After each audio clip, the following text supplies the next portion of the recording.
خبروں والے تو بتا رہے ہیں کہ ہمارے 32 لوگ شہید ہوئے ہیں، لیکن اس کے پیچھے اصل حقیقت کیا ہے؟ کیونکہ لوگ اس بارے میں جاننا چاہتے ہیں کہ شیعہ والوں کے اوپر ہی حملے کیوں ہو رہے ہیں، اس کے پیچھے ایسی کون سی طاقت ہے؟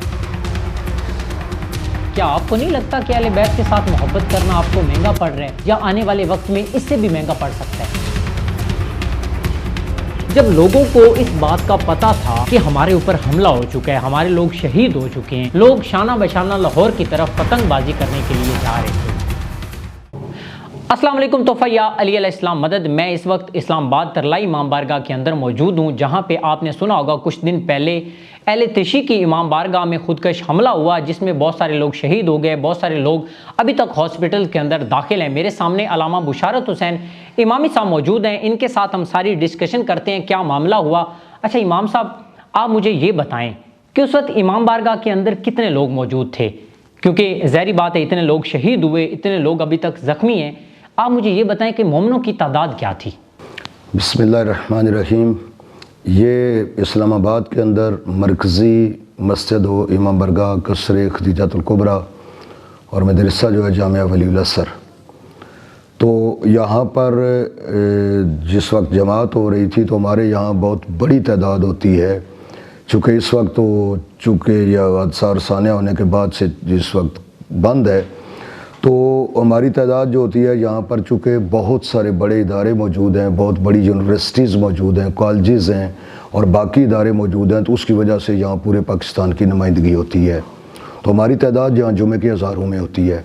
اور ہمارے یہ وال جہاں پہ بلاسٹ ہوا ہے، اوپر والے حال یہ بیر تک ساری جگہیں جو ہے وہ بھری ہوتی ہیں، تو تعداد جو ہے وہ بہت بڑی تعداد ہوتی ہے۔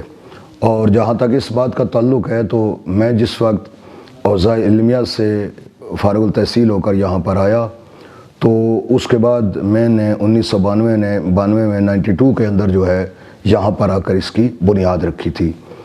تو جیسے ہی میں یہاں پر آیا تو اس کی جو بنیاد رکھی تھی جس وقت، اسی مطلب ہے پہلے مہینے میں ہی جو ہے ہم نے اس کا جمعۃ المبارک جو ہے وہ شروع ہو گیا تھا یہاں پر۔ یہ بلڈنگ جو ہے یہ کوئی 2000 میں آ کر مکمل ہوئی تھی ہماری۔ اچھا علامہ صاحب، آپ نے جب واپس مڑ کر دیکھا تو لوگوں کی جانیں نکل رہی تھیں، لوگ تڑپ رہے تھے، کیونکہ میں نے دیکھا ہے کہ بوڑھے بھی تھے، نوجوان بھی تھے اور معصوم بچے بھی تھے، تو اس وقت آپ کی کیا کیفیت تھی؟ دیکھیے جی کہ سب سے پہلے ایک ایسا مرحلہ ہے کہ جس کا تعلق جو ہے وہ اگر کسی مذہب، مسلک، عقیدے کے ساتھ نہ بھی ہو، تو انسانیت کے روح سے اور اس زاویے سے اگر ایک بات کو دیکھا جائے کہ آپ کے سامنے اگر کسی آدمی پر کوئی ظلم ہوتا ہے، ستم ہوتا ہے، تو اس وقت آپ کے جذبات اور کیفیات کیا ہوں گی، اور پھر اس وقت یہ جذبات کی کیفیت کیا ہوگی کہ شعبان المعظم کا مہینہ ہو، پورے ہفتے کا سید و سردار دن جمعۃ المبارک ہو، جس کے لیے پاک نبی نے فرمایا کہ جمعہ ہمارے غرباء کے لیے حج کی حیثیت رکھتا ہے، اور اس میں پھر حالت نماز میں اور نماز میں افضل ترین رکن جب سجدہ ہو، تو سجدے کی حالت میں جس وقت وہاں پر خودکش بمبار آ کر حملہ کر دے، وہاں پر نمازیوں کو خون کے اندر نہلا دے، ان کے جسم کے ٹکڑے ہو جائیں، تو اس کا میں جتنے مرضی ہے اس کو الفاظ میں ادا کرنے کی کوشش کروں، ظاہر ہے وہ جذبات جو ہیں اس کو خیالات کے اندر جو ہے ان خیالات کو، ان جذبات کو الفاظ کے روپ میں نہیں دھارا جا سکتا۔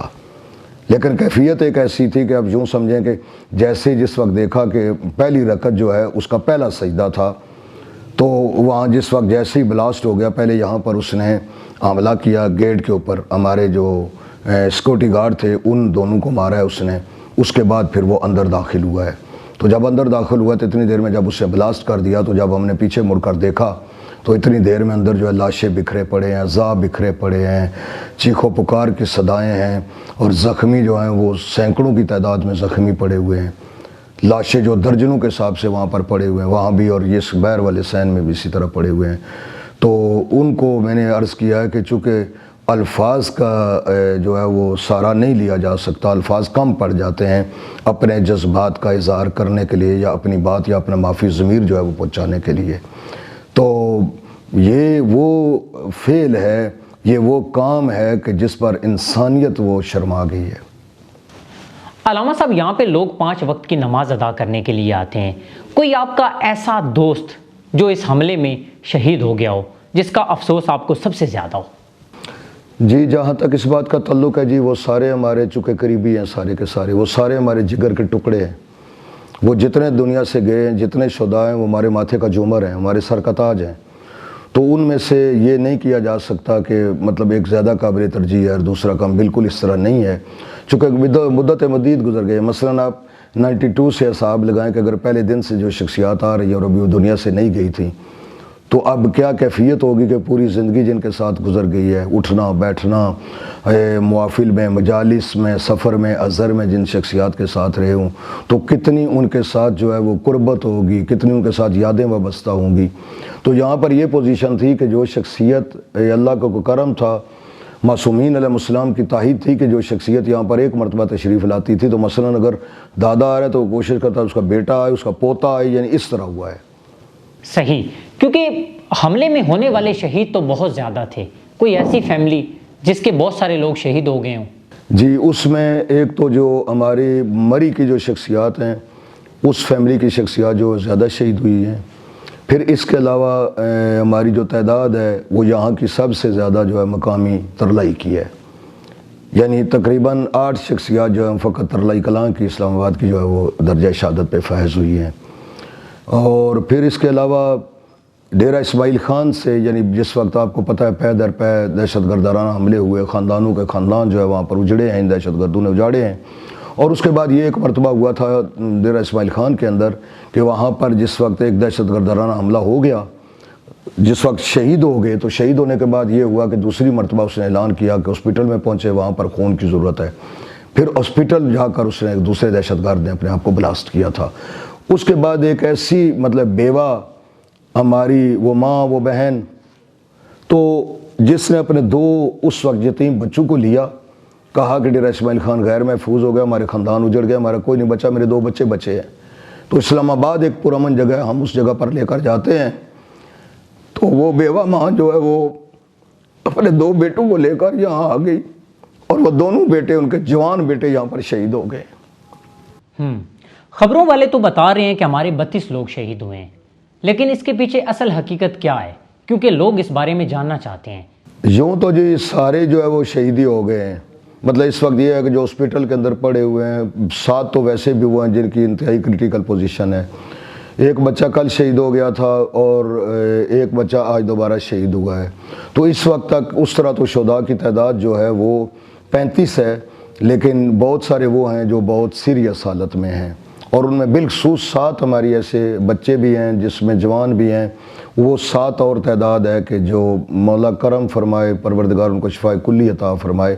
تو باقی سارے جتنے زخمی ہیں، دیکھیں ایک شخصیت جس وقت ایک ایسی کیفیت میں چلی جاتی ہے، جس وقت بم بلاسٹ ہوا ہے، جو چیزیں استعمال ہوتی ہیں اس کے اندر، تو وہ پوری زندگی کے لیے جو ہے وہ اپاہج ہو جاتا ہے. وہ مطلب کوئی کسی کام کا نہیں. بعض شخصیات جو ہیں ان کا اس وقت جو ہے وہ بعض چیزیں جسم کی جو کام نہیں کر رہی ہیں، تو وہ بھی گویا اسی کیفیت میں چلے جاتے ہیں. تو اللہ زہر جس کو آپ کہہ رہے ہیں، جن کی شہداء کی تدفین کر دیں، ان کو مولا کے سپرد کر دیں، تو وہ تعداد جو ہے وہ 35 ہے. جو لوگ ہمارے ہسپتالوں میں داخل ہیں ان کے ساتھ ہماری حکومت کا کیا رویہ ہے؟ اس میں ویسے جو اس طرح ہے کہ جیسے ہی وہاں پر ہاسپٹل میں پہنچے ہیں تو خود ہماری اپنی بعض شخصیات نے بتایا ہے کہ ہمارا جو ٹریٹمنٹ وہ کر رہے ہیں، اچھا کر رہے ہیں، ٹھیک ہو رہا ہے، مطلب جو ہدایات ملی ہیں. لیکن اس کے ساتھ ساتھ جو شکایات ملی تھیں تو اس کے لیے پھر آج بھی دن بھر مثلاً جتنے آتے رہے، بار بار جہاں سے ہمیں کوئی شکایت موصول ہوتی تھی اس قسم کی کہ بعض جگہوں پر توجہ نہیں دی جا رہی، تو فوری طور پر ہم نے متوجہ کیا اس طرف کہ مثلاً ایک دوائی نہیں مل رہی ہے، ایک ٹیسٹ کرانا چاہ رہے ہیں، یا مثلاً کہتے ہیں یہ جو انجیکشن آپ باہر سے لے کر آئیں. اور بعض شخصیات نے یہ شکایت کی تھی. اس میں ہمارے گجرانوالے کے جو ہیں ان کے 2 بچے جو ہے وہ ایک سیریس حالت میں اس وقت بھی، ایک بچہ تھوڑا سا مطلب اس سے بہتر ہے، لیکن دونوں بیٹے ان کے ہاسپٹل کے اندر ہیں. تو انہوں نے یہ شکایت کی تھی. پھر 1-2 شخصیات نے اور بھی، تو فوری طور پر ہم نے انتظامیہ کے نوٹس میں لائی ہے. اچھا، ایک مین جو ٹاپک ہے نا جو سوشل میڈیا کے اوپر بہت زیادہ وائرل ہو رہا ہے، اچھا آپ مجھے یہ بتائیں کہ آئی جی صاحب کا واقعی کوئی بندہ شہید ہوا ہے؟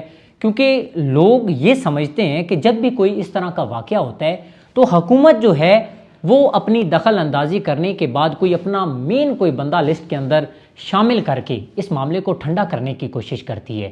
آپ مجھے اس بارے میں بتائیں، کیا واقعی آئی جی صاحب کا بندہ کوئی شہید ہوا ہے؟ آئی جی صاحب جس وقت یہاں پر پہنچے ہیں جی، جس وقت یہ اتنا بڑا سانحہ ہو گیا تو اس وقت جب یہاں پر پہنچے ہیں تو اس وقت تک تو خیر انہیں نہیں پتہ تھا. تو یہ ہوا کہ جس وقت اندر سے شہداء کے لاشیں اٹھا کے لائے تو ایک جوان بچے کو ہم اٹھا کر لائے، اس کی سانسیں ابھی تک چل رہی تھی. بڑا ماشاءاللہ یوں تو سارے خوبصورت ہے، سب تھا. جوان بچہ آپ یوں کہہ لیں مجھے جو بظاہر نظر آ رہا تھا 20-22 سال کی اس کی ایج لگ رہی تھی. تو وہ جس وقت باہر آیا ہے تو ان کے والد صاحب جو ہیں، مجھے تو نہیں پتا تھا یہ باپ بیٹا ہیں، تو جیسے ہی وہ آئے تو ان کے والد صاحب زخمی تھے.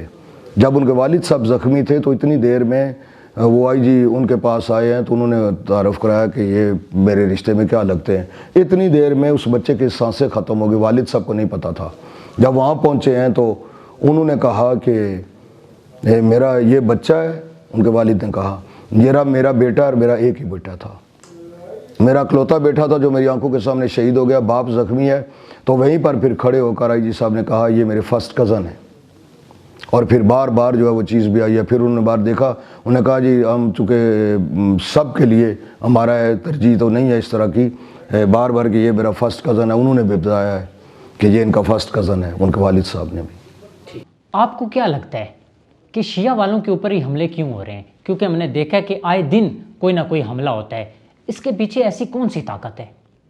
دیکھیں جی یہ جو بات ہے یہ اذر من شمس ہے. اگر آپ تنہا یعنی اس پیرائے میں دیکھیں تو آغاز پاکستان کے اندر اس طرح ہوا تھا. اگر تھوڑی سی ہو تو میں اس کا جواب تھوڑی سی تفصیل میں دینا چاہوں گا.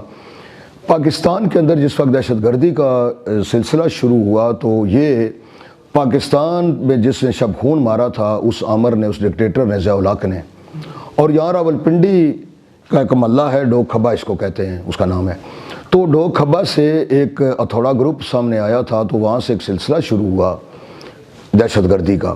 اس کے بعد وہ سلسلہ جو شروع ہوا تو اس کے بعد چلتا چلتا پھر شیعت پہ آ گیا. اور شیعہ جس وقت ٹارگٹ ہونے لگے تو اس وقت سارا زمانہ تماشا دیکھ رہا تھا. ہم نے بار بار متوجہ کیا تو آغا موسوی جو ہیں انہوں نے اس بات پر سب سے زیادہ زور دیا اور پہلے دن سے دیا، کہا کہ دیکھیں یہ دہشت گرد ہیں، دہشت گرد کا کوئی مذہب مسلک عقیدہ ملک نہیں ہوتا. بعد میں تو سب نے یہ جملہ کہا ہے. اب جب وہ ہوا تو سارے تماشا دیکھتے رہے کہ ٹھیک ہے جی شیعہ مار رہے تو کوئی مسئلہ نہیں ہے. اب وہ چلتے چلتے وہ بات جو ہمارے تک تھی، ہماری مساجد، ہماری امام برگاہیں اور اس کے بعد ہمارے مولا کے جلوس، تو وہ چلتا چلتا سلسلہ پھر ساری مساجد تک چلا گیا، سارے مدارس تک چلا گیا. پھر بڑھتے بڑھتے یہ انتہا ہو گئی کہ نہ اس کے بعد پولیس فورس بچی، نہ اس کے بعد پاکستان آرمی بچی. یعنی پاکستان ایک ایٹمی طاقت ہے اور اس کے GHQ پر حملہ ہو جانا اور اس کا قبضہ ہو جانا ایک سوالیہ نشان ہے. تو دہشت گردی تنہا کسی ایک مسلک کا بھی مسئلہ نہیں. ابھی آپ دیکھیں کہ خود یعنی بلوچستان کے اندر پورے بلوچستان کو کیپچر کر لیا گیا. 12 شہر اس کے جو ہے وہ دہشت گردوں کے قبضے میں آگے، چھڑا لینا تو بات کی بات ہے. تو یہ ایک ایسا نصور ہوا کہ آغاز ہم سے ہی ہوا، سب سے زیادہ متاثر ہم ہی ہوئے ہیں. اور ہم اس لیے سب سے زیادہ متاثر ہوئے ہیں کہ ایک ایسی ملت، ایک ایسی قوم جو ہمیشہ ہر کسی کا بھلا سوچتی ہے. وہ ایک ایسی ملت ہے، ملت تشیع. یہ مکتب تشیع ایک ایسا مکتب ہے کہ جس کے اندر سب سے زیادہ ہمدردی پائی جاتی ہے، انسانیت پائی جاتی ہے، جس کے اندر سب سے زیادہ، میں کسی کی نفی نہیں کر رہا، جو انتہائی ایک سلجھی قوم ہے، جن کے اندر تہذیب ہے، زندگی کا سلیقہ ہے.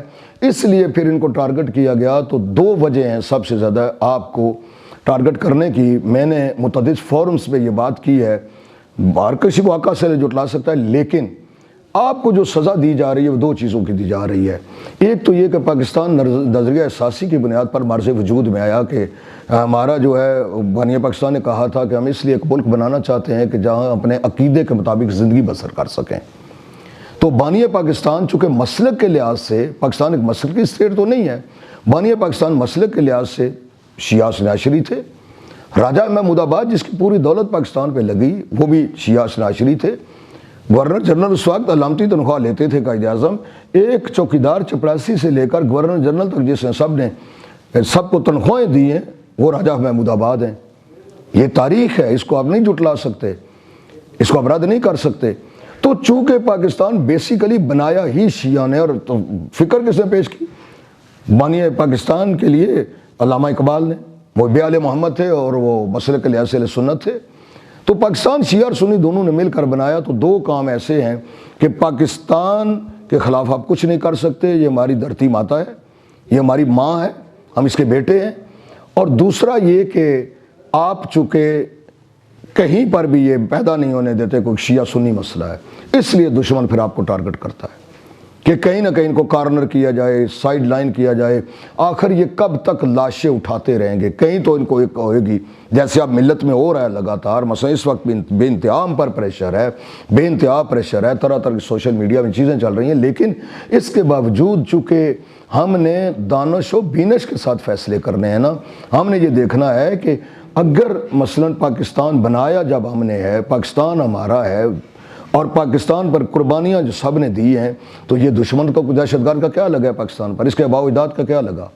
جو قائد اعظم کو کافر اعظم کہتے رہے، جو پاکستان کو پلیتستان کہتے رہے اور کہہ رہے ہیں، اور بڑے برملا اظہار کر رہے ہیں اب بھی ہے کہ کہا کہ شکر ہے کہ پاکستان کے بنانے میں گناہ میں ہم شریک نہیں تھے، انہی طاقتوں نے پاکستان کو 2 لخت بھی کیا ہے، وہی طاقتیں جو اب وہ کھیل KPK میں بھی کھیل رہی ہیں، وہیں بلوچستان میں بھی کھیل رہی ہیں، ایون جو ہے دہشت گردی جو ہے آپ کا فیڈرل کیپٹل جو ہے اسلام آباد پوری دنیا کے اندر ایک چہرہ ہے، تو یہاں بھی یہی کیفیت ہے، پورے ملک کے اندر ہے کہ انگ اس ملک کا زخمی ہے۔ لیکن سب سے زیادہ سافٹ ٹارگٹ ہے وہ ہم اس لیے ہیں کہ اس لیے نہیں کہ ہم کوئی سمجھتے نہیں ہیں، اس لیے نہیں کہ ہمارے نوٹس میں نہیں ہے، اس لیے نہیں کہ ہمارے یہ شعور میں نہیں ہے یہ بات، وہ کچھ زیادہ مفکر ہو گئے ہیں، وہ زیادہ دانشور ہو گئے ہیں، باقی لوگ کچھ زیادہ سمجھنا شروع ہو گئے ہیں، بات ایسی نہیں ہے۔ بات بالکل اس کی مثال یہ ہے کہ جیسے حضرت علی علیہ السلام کے سامنے 2 عورتیں جس وقت آ گئیں اور دو دعوے دار ہیں، بیٹا ایک ہے، دونوں دعوے دار ہیں، ایک کہتی ہے بیٹا میرا ہے، دوسری کہتی ہے میرا ہے، تو علی علیہ السلام نے کہا بھی فیصلہ کر دیتے ہیں، کہا تلوار لے 2 ٹکڑے کر دو، آدھا اس کو دے دو آدھا اس کو دے دو۔ تو اب کیا ہوا؟ ایک خاموش ہو گئی اور جو ایک چیخ پڑی، اس نے کہا میرا ہے ہی نہیں۔ علی علیہ السلام نے کہا اس کو دے دیں، بیٹا اس کا ہے۔ تو اس کا تو اگر ٹکڑے ہو جاتا تو اس کا کچھ نہیں تھا، ٹکڑا کسی اور کے ٹکڑا ہو جاتا بیٹا، تو ہم اس کے ٹکڑے ہوتے ہوئے نہیں دیکھ سکتے، اور یہ جو ہے ہمیں سزا دی جا رہی ہے۔ لیکن البتہ کہ اگر بات چلے گی تو میں ایک بات ضرور کروں گا کہ ہوش کے ناخن لینے چاہیے حکمرانوں کو، ہر دور کے حکمرانوں کو، کہ ڈنگ ٹپاؤ پالیسی جو ہے وہ یہاں پر نہیں چلے گی بالکل۔ ہر چیز کی ایک حد ہوتی ہے، حد، اور وہ کہتے ہیں جو ریڈ لائن ہے وہ بالکل کسی صورت میں نہ کراس ہونی چاہیے، اور نہ ہم انشاءاللہ وہ کراس کرنے دیں گے۔ اچھا، اگر آنے والے وقت میں آپ کو پتہ چلتا ہے کہ یہ حملہ کسی خاص گروہ نے کروایا ہے، تو اس کے بعد آپ کا کیا رد عمل ہوگا؟ دیکھیں جی، گروہ جو ہے وہ سب کو پتہ ہے، سارے جانتے ہیں۔ تاریخ کی سب سے پہلی بڑی دہشت گردی، اگر اس دہشت گرد کو پکڑ لیا جاتا، آپ کہہ رہے ہیں نا کہ دہشت گرد کو پکڑیں، اینڈلرز کو پکڑیں، سولتکاروں کو پکڑیں، سارا زمانہ آپ جانتا ہے، کھلی باتیں ہو رہی ہیں۔ ہم پہلے دن سے کہہ رہے ہیں مسجد کوفہ کے اندر جو دہشت گردی ہوئی ہے، حالت نماز میں ہوئی ہے نا، یہ ہمارے لیے نئی بات تو نہیں ہے نا۔ یہاں سجدے کی حالت میں تھے علی کے غلام، علی کے نوکر چاکر، تو مسجد کوفہ میں جس علی شہنشاہ پہ حملہ ہوا ہے تو سالت سجدہ میں ہوا ہے نا، جہاں علی نے فرمایا فزت برب الکعبہ۔ تو اگر وہ دہشت گرد اور اس کے ہینڈلرز، اس کو پناہ دینے والے، اگر وہاں سے، ہم تو کہہ رہے ہیں تحقیقات کریں، تو تحقیقات کرتے ہوئے آپ اس اصل تک پہنچ جائیں گے نا کہ کون تھا مسجد کوفہ تک پہنچانے والا۔ پھر جس حسین شہنشاہ کا سر بھی سجدے کی حالت میں ضربیں چلی ہے نا، تو کون تھا؟ تو وہ پیچھے تک سارے جس وقت چلے جاتے ہیں، تو کوئی ایک گروہ، کوئی ایک انسان، کوئی ایک چہرہ نہیں ہے۔ دہشت گرد جو ہے وہ سارے کے سارے، ان کہتے ہیں کہ ان سب کی دانی ایک ہے، وہ کوئی سہولت فراہم کر رہا ہے، کوئی خوش ہو رہا ہے، کوئی مبارکبادیں دے رہا ہے، تو ضروری نہیں ہے تو سارے اس قتل میں جو ہے وہ شامل ہوتے ہیں، سارے اس خون میں کہ ان کے ہاتھ جو ہے رنگین ہوتے ہیں اس خون کے اندر۔ کیا آپ کو نہیں لگتا کہ اہل بیت کے ساتھ محبت کرنا آپ کو مہنگا پڑ رہا ہے، یا آنے والے وقت میں اس سے بھی مہنگا پڑ سکتا ہے؟ اللہ کا شکر ادا کرتے ہیں جس پروردگار کا، جس نے ہمیں یہ نعمت عظمیٰ عطا کی ہے۔ یہ بڑا سستا سودا ہے، اس سے بڑا سستا سودا ملتا ہی نہیں ہے دنیا کے اندر کہیں پر۔ یہ اس پروردگار نے ان پر لطف کیا، اور اس انسان پر کرم اس ذات کا جس کے دل کے اندر جو ہے سرکار محمد و اہل بیت محمد کی محبت ہے، جس کے دل میں مودت ہے، جس کے اندر ولا ہے ان کی، وہی تو کامیاب اس کی زندگی ہے۔ باقی یہ دنیا کے اسباب ظاہری ہیں، مثلاً اگر مہنگا اس در میں کہیں کہ مثلاً ہمیں وطن سے بے وطن ہونا پڑتا ہے، ہمیں جو ہے سب کچھ لٹانا پڑتا ہے، ہمیں جانوں کے نذرانے پیش کرنے پڑتے ہیں، تو یہ تو بڑا آسان ہے ہمارے لیے۔ علی علیہ السلام نے فرمایا تھا کہ اگر میں علی اگر اپنے دشمن کو جو علی سے بغض رکھتا ہے، جو علی کو نہیں مانتا، یہ ہفت تکلیم میں علی پیش کروں اور اس کے بعد اس کو کہوں کہ تو مجھے علی کو مان لے، وہ بالکل نہیں مانے گا، ان کو ٹھکرا دے گا، علی سے دشمنی جاری رکھے گا۔ اور اگر میں اپنے ماننے والے کے ناک پر تلوار رکھ کر علی کہوں، یعنی علی کہہ رہے ہیں میں اس کے ٹکڑے کر دوں گا بھائی، اور میری محبت چھوڑ دے، وہ کبھی نہیں چھوڑے گا، تو یہ بڑا سستا سودا ہے، یہ مہنگا بالکل نہیں ہے، بالکل اس کی ہماری جانوں کی تو حیثیت ہی کوئی نہیں ہے، تو ہماری کروڑوں خربوں ایسی جانیں قربان ہیں، ہمارا سب کچھ قربان ہے، یہ تو ہمارے لیے ویسے فخر ہے۔ آپ جس چوک چوراہے میں کھڑے ہوتے ہیں، جس دکان پہ کھڑے ہوتے ہیں، جس جگہ پہ دنیا کے جس ملک میں جس ثقافت والے بندے کے جون سی زبان بولنے والے فخر کے ساتھ کہتے ہیں کہ ہم اہل بیت کے ماننے والے ہیں، علی کے ماننے والے ہیں، دہشت گرد میں ضرورت ہے وہ بھی جا کر کہے کہ میرے آباء و اجداد وہ ہیں، آپ ہیں کہ ایک نام لیتے ہیں تو اس کے بعد زمانے پر ایک رعب ہے، ایک دبدبہ، ایک دہشت ہے جو طاری ہو جاتی ہے۔ دشمن کیوں آپ کو مارنا چاہتا ہے؟ تو یہ سستا، بڑا بار بار میں ریپیٹ کر رہا ہوں اس بات کو، تو یہ بالکل مہنگا سودا نہیں ہے، بالکل یہ جناب ہماری نسلیں ہم شعوری طور پر اس راستے پر چل رہے ہیں، اور یہ قربانیوں کا راستہ ہے، یہ زندانوں میں جانے کا راستہ ہے، یہ گردیں کٹانے والا راستہ ہے، یہ لاشیں اٹھانے والا راستہ ہے، اور یہ دنیا کی کوئی طاقت اس طرح نہیں کر سکتی، یہ فقط ان کی مودت اور محبت جو ہے وہ چلاتی ہے اس راستے پر۔ علامہ صاحب، بہت سارے لوگ ہمارے شہید ہو گئے اور سینکڑوں کی تعداد میں ہمارے لوگ ہاسپٹلز کے اندر داخل ہیں، ایسی کون سی بات ہے جو آپ کو ابھی بھی صبر کرنے پر مجبور کر رہی ہے؟ یہ دیکھیں جی کہ صبر جو ہے، کیا فرمایا گیا کہ اس کا جسم کے ساتھ وہی رشتہ ہے، صبر کا ایمان کے ساتھ وہی رشتہ ہے جو سر کا جسم کے ساتھ ہے۔ سر جدا ہو گیا، بازو کٹ گیا بندہ بچ جاتا ہے، ٹانگ کٹ کے بچ جاتا ہے، کوئی اور جسم میں کہیں کوئی تبدیلیاں آ جاتی ہیں، لیکن گردن جدا جس وقت ہو گئی تو بندہ زندہ نہیں رہ سکتا۔ تو اب جس وقت یہ جو ہے صبر کا رشتہ یہ ہے کہ جس طرح سر کا جسم کے ساتھ ہے، ایمان کے ساتھ اس طرح رشتہ ہے، پھر اللہ نے وعدہ کیا ہے کہ اللہ صبر کرنے والوں کے ساتھ ہے۔ پھر اس کے بعد آپ چونکہ سید الصابرین کے ماننے والے ہیں، کربلا کے بعد بھی سید سجاد نے، جس سید سجاد نے خیمے جلنے کے بعد سر سجدے میں رکھا، حسین کے مقدس پاکیزہ بیٹے نے امر کر دیا جسے صبح قیامت تک کے لیے اس پاکیزہ سلسلے کو پوری رات سر سجدے میں رکھ کے کہا کہ پروردگار میں سجاد تیرا شکریہ ادا نہیں کر سکتا۔ تو ہم نے صبر جو ہے ان سے سیکھا ہے، صبر ان کی سیرت ہے، اور یہ ہمارے لیے مشعل راہ ہے۔ دنیا کی کوئی طاقت ہم سے یہ طاقت بھی نہیں چھین سکتی، اور ہمیشہ یہ جو محاورہ ہے کہ صبر کا پھل میٹھا ہوتا ہے، اور ہم بڑے صبر کے ساتھ اس منزل کی طرف بڑھ رہے ہیں کہ جہاں سید الصابرین کا بیٹا آئے گا، حسین کا بیٹا آئے گا، تو اس کے بعد پھر سب دیکھ لیں گے۔ علامہ صاحب، آپ مجھے ایک بات بتائیں کہ اس حملے کے بعد کیا واقعی میں لوگ یہاں پہ عزاداری یا نماز ادا کرنے کے لیے آئیں گے؟ جہاں اسلام آباد کے اندر جی پہلے بھی ہم پر خود کش حملہ ہوا تھا بر امام کی سرزمین پہ، وہ جو ہوا تھا وہ ہم پہ ہوا تھا، اور ہم نے وہاں پر درجنوں لاشیں اٹھائے تھے، اور درجنوں لاشیں اٹھانے کے بعد پھر وہاں سے 84 جو ہے 84 جو ہے ہم نے وہاں پر جو زخمی تھے وہ اٹھائے تھے۔ اور ایک وہ منظر تھا کہ ہمارے ایک آزاد کشمیر کے سیدزادے نے اس بلاس کے اندر تھوڑی سی یہ ٹانگ جو ہے وہ تھوڑی سی رہ گئی تھی، جس وقت ہم ان کو گاڑیوں میں ڈال رہے تھے تو اتفاق سے گاڑی کی پچھلی سیٹ پر وہ بیٹھے، تو بیٹھنے کے بعد انہوں نے خون میں لت پت ہیں اپنے ہاتھوں سے انہوں نے ٹانگ پکڑ کے دوسری پہ رکھی، اور رکھنے کے بعد کہا کیوں رو کیوں رہے ہو تم، یا حسین کرو، اور پھر انہوں نے ہاتھ کے ساتھ ماتم کرنا شروع کرا، سارے ماتم کرو۔ تو اب اگر یہ کیفیت ہے، اس کے بعد ڈی سی مجھے کہنے لگا، اگلے سال پروگرام آ گیا، کہنے لگا کہ ہم دوسری جگہ پہ آپ پروگرام کریں یا نہ کریں، تو آپ نے سوال کیا ہے۔ میں نے کہا کیوں نہ کروں؟ کہا لوگوں کو یاد آئے گی کہ یہاں سے ہم نے لاشیں اٹھائے تھے، یہاں سے زخمی اٹھائے تھے، کون بیٹھے گا یہاں پر؟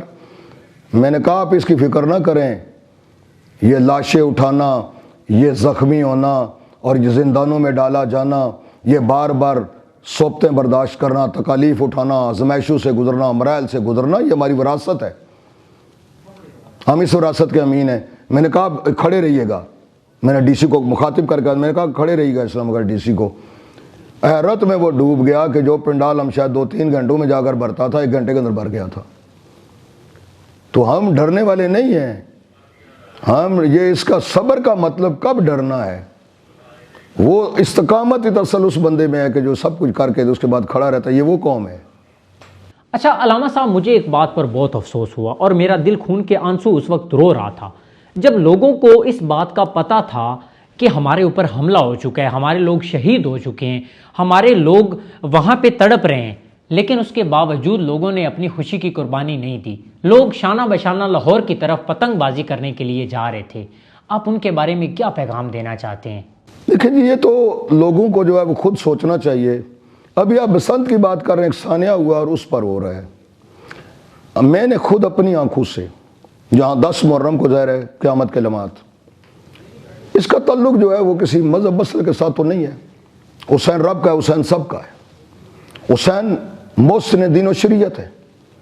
حسین کے صدقے میں سب کچھ باقی ہے نا۔ تو عاشور والے دن میں نے اپنی آنکھوں سے دیکھا کہ لوگوں نے میچ رکھے ہوتے ہیں اس دن۔ تو یہ تو لوگوں نے فیصلہ کرنا ہے کہ ہمارا تعلق کس کے ساتھ ہے۔ بسنت منائی جا رہی ہے تو فیصلہ یہ کرنا ہے کہ جن کے گھروں میں مثلا لاشیں اٹھے ہیں، جو بیوہ ہو گئی ہیں، جن ماؤں کی گودیاں اجڑ گئی ہیں، جن کے سہاگ اجڑ گئے ہیں، جب بچے یتیم ہو گئے ہیں، کیا ان کی چیخو پکار نظر نہیں آ رہی ہے؟ تو دنیا میں ہر بندہ آزاد ہے، وہ حق کا ساتھ دے، باطل کا دے، صحیح کا دے، غلط کا دے، صحیح راستے کا انتخاب کر لے، غلط راستے کا انتخاب کر لے۔ تو خود ایک اندر سے ایک ضمیر بھی تو ہے نا کہ دنیا کے اندر کسی پر ظلم ہو جائے تو انسان اگر زندہ ضمیر ہے تو اس پر صدائے احتجاج بلند کرتا ہے، وہ بولتا ہے۔ لیکن ظلم کی انتہا ہے اگر اسی وطن کے اندر جو نظریہ اساسی کی بنیاد پر میں نے آغاز کیا کہ مرز وجود میں آیا تھا اور وہاں پر اگر ایک طرف لاشیں اٹھا رہے ہوں تو میں نے کہا کہ یہاں تو لاشیں اٹھانا ہمارے لیے شاید کوئی اس طرح ان کے لیے نزدیک معنی نہ رکھتا ہو۔ نواسہ رسول، دلبند علی و بطول، امام حسین علیہ السلام جو ہیں عصر عاشور کو ذبح ہو رہے ہیں اور مسلمان میچ کھیل رہے ہیں۔ صحیح۔ اچھا، جب بھی ہمارے اہل تشیع کے اوپر حملہ ہوا ہے، سجدے کی حالت میں ہوا ہے، کیا ہمارا دشمن بزدل ہے یا ہم خوش قسمت انسان ہیں؟ دونوں باتیں ٹھیک ہیں جی۔ ہماری خوش قسمتی ہے اور دشمن بزدل ہے۔ خوش قسمتی ہماری یہ ہے کہ ہم جس شہنشاہ کی ولایت کا اقرار کرتے ہیں، بڑا فخر ہے ہمیں اس بات پر، ساری زندگی سر سجدے میں رکھ کر اس نعمت عظمیٰ پر شکر ادا کریں تو علی کی ولایت کا اور اولاد علی کی ولایت کا شکر ادا نہیں ہو سکتا۔ ماننا چلنا تو بات کی بات آئے گی۔ تو علی جو ہے حالت سجدہ میں مسجد کوفہ میں شہید ہوئے ہیں۔ امام حسین علیہ السلام کا سر سجدہ کی حالت میں جو تن سے جدا کیا گیا ضربیں چلا کر۔ تو ہمیں تو فخر ہے کہ ہم اپنے مولا کی سیرت پر عمل کر رہے ہوتے ہیں، اس وقت دشمن ہم پر وار کرتا ہے حالت سجدہ میں، حالت نماز میں۔ تو یہ ہمارے لیے تو ویسے فخر ہے، لیکن دشمن جو ہے اس کے لیے ویسے رسوائی ہے، ویسے ذلت ہے، اس کا مقدر اس طرح کا ہے، وہ کوئی اتنا ملعون بزدل ہے کہ اگر تیرے اندر کوئی جگرا ہے، دل ہے، تیرے اندر طاقت ہے، ذرا میدان میں آنا۔ تو میدان میں آ تو پھر تجھے پتہ لگے کہ علی والے کون ہوتے ہیں۔ اگر مقابلہ کرنا ہے، یہ خود کش جیکٹ کو باندھ کے آ جانا، چوروں کی طرح آ جانا، بزدلی سے وار کر دینا، خود اپنا نام گم کر دینا، اپنی والدیت کا نام گم کر دینا، خنوادہ قبیلہ منہ چھپاتا پھرتا ہو، تو کیا ایسے بیٹوں کی ضرورت ہوتی ہے؟ ایسی اولادوں کی ضرورت ہوتی ہے؟ ایسے لوگوں کی ضرورت ہوتی ہے؟ تو دشمن ہمارا تو ہے ہی بزدل، جو چھپ کے وار ہمیشہ کرتا ہے۔ ہم الحمدللہ علی والے ہیں، ہم حسین والے ہیں، ہم 5 12 14 کے ماننے والے ہیں، ہم میدان میں ہیں، اور جب ہم میدان میں ہوتے ہیں تو پھر خیبر کا در اڑتا ہوا نظر آتا ہے۔ علامہ صاحب، مولا آپ کو ہمیشہ سلامت رکھے۔ آپ کو میں مبارکباد دینا چاہتا ہوں کہ مولا نے ایک دفعہ آپ کو پھر سے زندگی عطا کی ہے، اور آخر پہ آپ ہمارے مومن بھائیوں کو کیا پیغام دینا چاہتے ہیں؟ آخر میں میری التجا ہے، پیغام کیا دینا ہے، وہ فقط اتنا سارا کہ علی والا کبھی ڈرتا نہیں ہے، علی والا کبھی بکتا نہیں ہے، علی والا کبھی جھکتا نہیں ہے، علی والا ہر طاغوت کا، ہر ظالم کا، ہر جابر کا، ہر دہشت گرد کا مقابلہ کرتا ہے۔ اس لیے کہ ہمارے مولا نے ضربت لگنے کے بعد فزت برب کعبہ کا اعلان کیا، تو عرض یہ ہے، پیغام یہ ہے، التجا یہ ہے کہ یہ پورے پاکستانی قوم جو ہے، سارے عالم اسلام اور بالخصوص پوری پاکستانی قوم یکجان ہو کر ان دہشت گردوں کا مقابلہ کرے۔ جس طرح ہم مقابلہ کر رہے ہیں، ساری قوم اسی طرح مقابلہ کرے، اور جس طرح ہماری افواج کے سپوت شہید ہو رہے ہیں، باقی سب شہید ہو رہے ہیں، تو وہ تو مقابلہ سارے کر رہے ہیں نا۔ اس یکجہتی کے ساتھ سب نے مقابلہ کرنا ہے، عزم مصمم کر کے کرنا ہے کہ ہر صورت میں ہم نے ان کو شکست دینی ہے، اور شکست ان کا مقدر ہے، رسوائی ان کا مقدر ہے، ذلت ان کا مقدر ہے۔